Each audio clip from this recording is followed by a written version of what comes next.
शिर्डीची पालखी गेली आमच्या इथून, तर आम्ही दुसऱ्या दिवसाचं जेवण देतो. आम्ही रात्रीच्या टायमाला ह्या चपात्या केल्या. सकाळी 8 वाजता जेवण पोचवणार आहे. आता उद्या सकाळी मी 6 वाजता वांगा बटाट्याची भाजी करणार, ते तुम्हाला मी रेसिपी दाखवणार.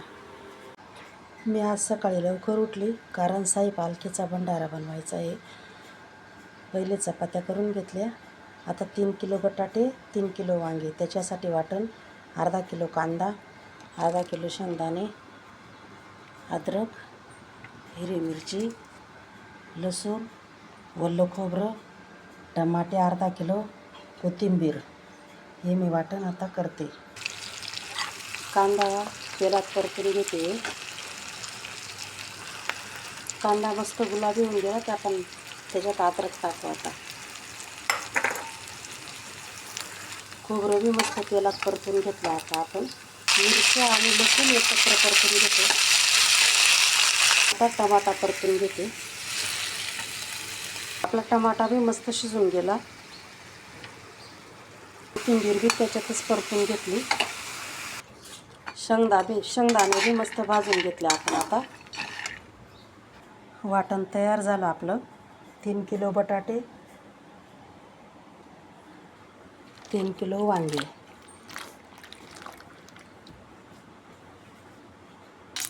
तेल गरम झालं आपलं. आता मसाला मस्त परतला गेला आपला.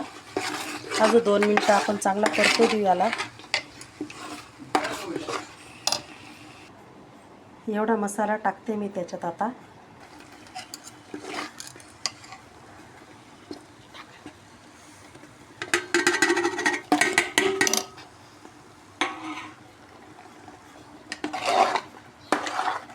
मसाला मस्त परतला आहे आपला. आता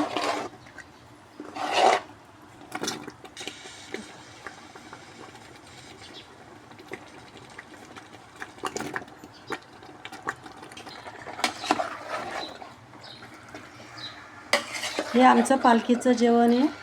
आम्ही खूप आनंदाने बनवतो.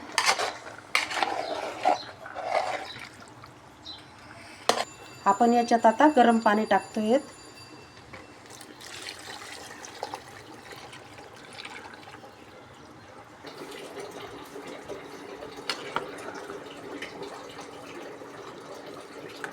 आपले बटाटे शिजत आले. आता आपण याच्यात वांगे टाकू.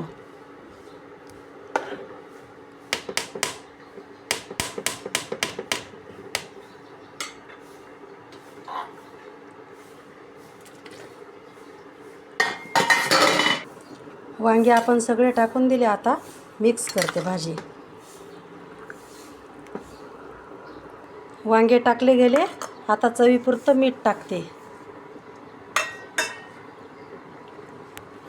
मी खूप उत्साहाने ही भाजी बनवली. मला साई पालखीला जेवण द्यायचं आहे म्हणून.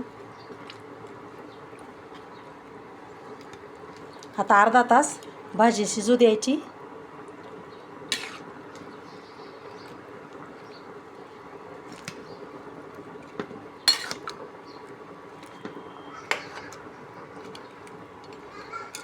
मी आता याच्यावर झाकण ठेवते.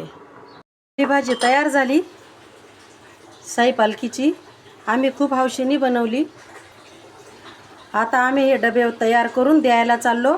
आता पुढच्या व्हिडिओमध्ये भेटू. कशी वाटली आमची पालखीचं जेवण ते कमेंट करून सांगा. लाईक करा, शेअर करा, कमेंट करा.